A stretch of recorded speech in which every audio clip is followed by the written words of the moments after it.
Hey, what's up, guys? I'm here with the deck profile. I said I would be coming out with it if the replay video got 10 likes, and it got exactly 10 likes. So here it is. I was gonna bring it out regardless, but somebody reminded me in the comments to bring this deck profile out. This is a brilliant hero, topologic Gumblar Dragon build.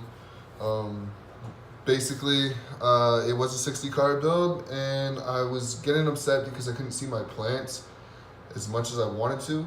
If you start with a plant and a hero monster, you're usually good, period. I'll do another video with test hands. I'll do another video with combos for the deck. Basically, the test hand video will be a combo video, so it'll be a little bit longer, so I hope you enjoy that. But yeah, let me just go ahead and get into this. Thank you guys for watching. And if you get a chance, go ahead and watch my Magical Musketeer replay video.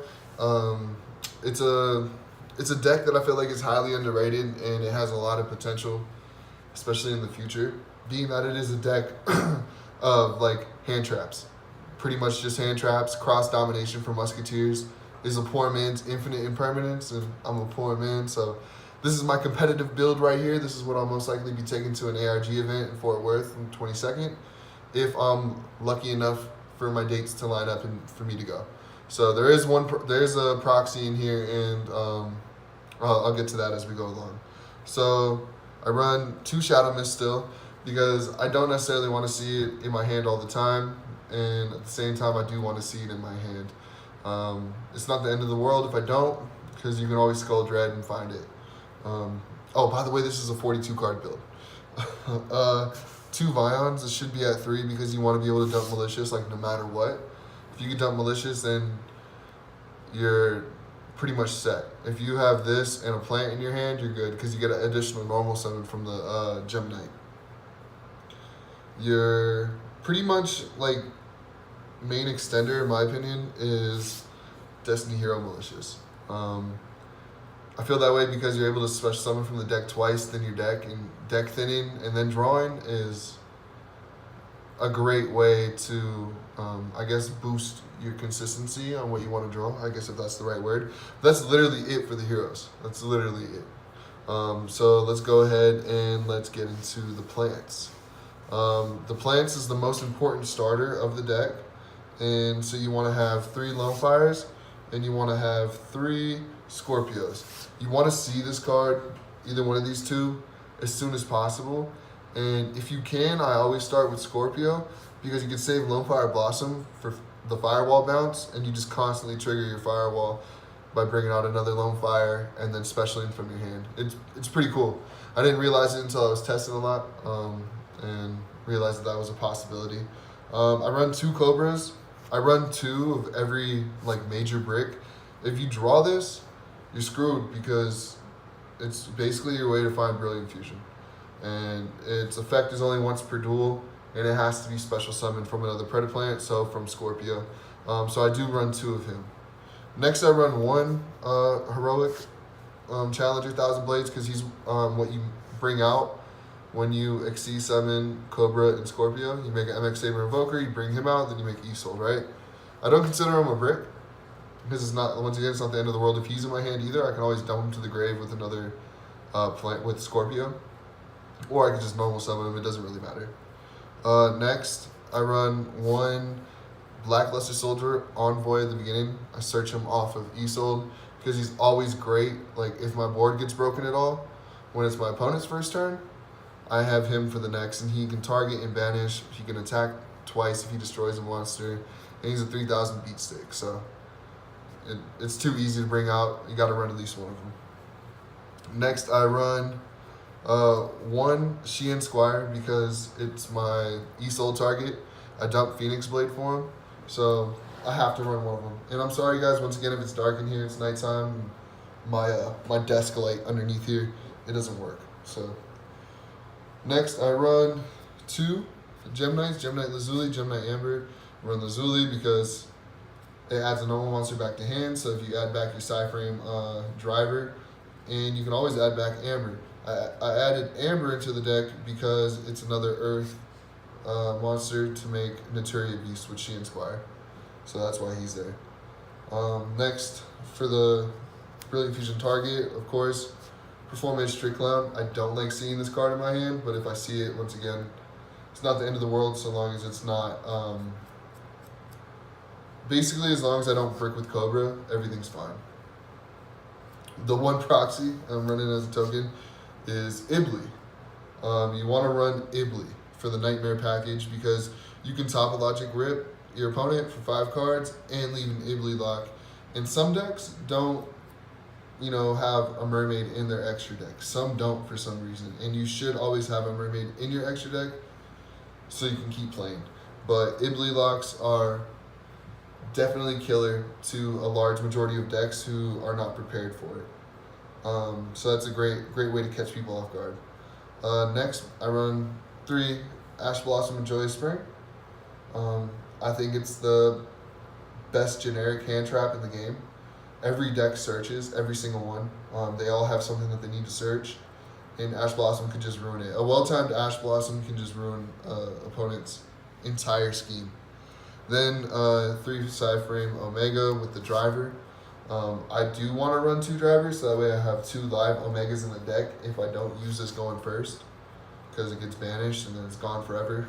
So I do want to run that, but at 42 cards, I feel like that's more than enough. I don't really want to keep upping the ratios and lowering the chances of me seeing my plants. So that's it for the monsters. Once again, this is an Ibly. And those of you that watch my replays, you guys know that. All right, let me just scoop all this up. And then we'll get into the spells. All right, it's still recording, cool. All right, and if you guys have any suggestions for like replays that you want to see, like decks that you want me to test, I'll test them. Like whatever you want me to test. Like I'll do stupid shit, I'll do cool shit, I'll do whatever you guys think is best. Except PK heroes. I'm not into Phantom Knights at all. So 3, A Hero Lives, must have in the deck. Special out your Shadow Mist. You don't always have to grab your Mass Change because if you watch the replays once again, and you'll see in combo videos, you don't necessarily have to use Shadow Mist effect right there, because if you get drolled, your entire play is over with. You want to get drolled after you add Brilliant Fusion to your hand, because after that you can play through droll. And at the end of the day, you won't be able to get a Dark Law on board, but you can still set up a board that's good enough that your opponent really can't do much. So that is something to remember. If you have the Firewall bounce and you have protection, then use it. But it's also great when they try to Ash Blossom this and you drop the Omega. So 3, A Hero Lives, a must. I only run 2 Shadow Mist, so I run 2 Emergency Call, because none of them are elemental heroes besides Shadow Mist. And then I run 2 Brilliant Fusion, because at 3, I was seeing it in my opening hand like all the time, and to be real, like I don't want to see it in my opening hand. I want to search it. I want to deck thin. I don't need it in my hand. I'd rather have another type of resource in my hand. So I'm running it at 2. Sometimes I open it, sometimes I don't. And then I run 3 Mass Change. I got rid of Mass Change 2 because that was for the 60 card build to make Dark Law as much as possible. 3 is good enough in this build. Not being able to make Shadow Mist with Mass Change 2 on a Malicious does hurt, because sometimes that ends up being your only option and you don't want that. So all you can make is an Anki, and Anki is to push for game. And I actually don't even run it in this build. So I don't believe I do. So you'll see that there. Then the 1 Phoenix Blade. Of course, the Phoenix Blade is to keep adding back to hand for the Nightmare stuff, and Topologic, because why not? It's going to get banned, and from there, the Topologic Gumblar combo is going to be a little bit weaker, a little bit more fragile, but I'm sure we'll work our way around that. And then lastly, 2 Called by the Grave. I really want to run 3. Trust me, I really want to run 3. I just don't see the space at the moment to run 3. Maybe if you guys can see something that I should cut in the deck, like make the Gammas Ogres, because I have thought about that. So just so I could add a 3rd one of these, that'd be great. But at the moment, this is the way the deck is, and it performs pretty well for me. I've tested against Crusadia multiple times. My buddy has like a really kaiju heavy Crusadia deck, and I really don't understand how he draws into his kaiju slumber, because it's a one of every single game. First turn he'd have a slumber, and if not, he'd have a kaiju in his hand, and he'd either kaiju a Nat Beast or he'd kaiju Darklaw. The only way that I would really win is if I had ripped 5 cards out of his hand. So it always ends up being like he wins a match and I win a match. So let's get into the extra deck. Of course, the 2 beautiful Darklaws. I'm selling this one on eBay, guys, so if you're interested in picking one up, it is expensive right now, but I have the lowest price on the market. Hit me up. You can hit me up on Facebook. I am selling that on my eBay. Anyways, shameless play. 2 Darklaws, most beautiful card in the game, the best card in the game ever. Running that 2, you don't need 3. It's cool to have 3, but you don't need it. You've got your 1 Gemini Seraph Knight for your extra normal summon, your MX Saber Invoker, so that way you can special out your Heroic Challenger and go into Isolde. Your Nat Beast, because Darklaw Nat Beast is still really, really fucking strong together. Your 1 Trishula for your 5-card rip. And it's sometimes late game, if you have to make it late game, it's pretty damn good. I'm not gonna lie.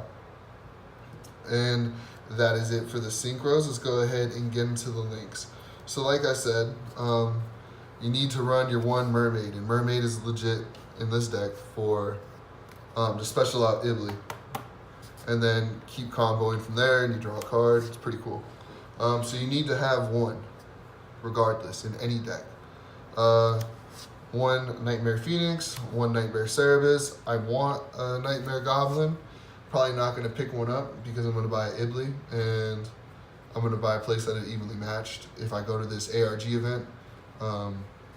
This could honestly just be swapped out for another Nightmare Cerebus or Phoenix, just because you make Isolde, and then you make a Nightmare card, you make your Firewall Dragon. It would have to be another Nightmare Phoenix, because it'd point in. You'd make your Firewall, you'd make your Nightmare Mermaid, ditch a card, bring out Ibly, then make Cerebus. But this is here because it's a pretty generic link too. For my link 3, so I can keep on moving on, is Decode Talker. If you have Nightmare Unicorn, run it. I like Decode Talker because you can attack with like a 3800 attack beat stick, and it can tribute a monster to negate an effect that targets. So it is pretty cool. Really good budget option, and still be competitive. Next, you got your 1 Isolde. Let's pray that it doesn't get banned, because warrior decks need this. All right, crucial part of your combo. Next, 1 Skuldred for broken hands, or if you just feel like making it to make a Darklaw Nat Beast, if you know that that's what you need to do. It's really easy. It's really easy to bring out. It's really easy to bring out Darklaw Nat Beast. If you have a Predaplant, if you have a Lone Fire and a Mass Change in your hand, you will get a Darklaw Nat Beast. You just need another monster, and that is it. in a hero at some point to special. 1 Firewall for the Firewall combos. I feel like this is going to get errated before it gets banned. I really hope neither happens. And Topologic Gumblar Dragon. This card is savage. It is probably not going to last around in this game too much longer, but let's take advantage of it while we can. I'm not going to show you my extra deck, or not my extra deck, my side deck, because it's not really set up, to be completely honest. And it should always be the player's preference and like what they have, but I do feel like Ghost Reaper, 3F mandatory. Added a couple cherries targets like Electrum Knight. You hit Electrum Knight, Pendulums are done. Add in your Sky Striker stuff to fuck them up. Gokis, you already have Nightmare stuff in here. You just hit their Isolde and then you hit their Firewall. They're done. Even their Topologic Gumblar Dragon now. And yeah, that's pretty much all that's threatening when it comes to the extra deck. If you want to add in a Dante, if you want to add in ABC Buster Dragon, that's all up to you. It's all player preference and what they know they're going to be playing against. But for bigger events, I haven't been to any. I just expect that there's a lot of meta, and that's what you should prepare for. So yeah, that's my deck profile. I hope you guys enjoyed it. I hope if you test out the build yourself that it's doing well for you. It's done well for me. And yeah, like and sub if you haven't already. And thanks for watching, guys. I'm out.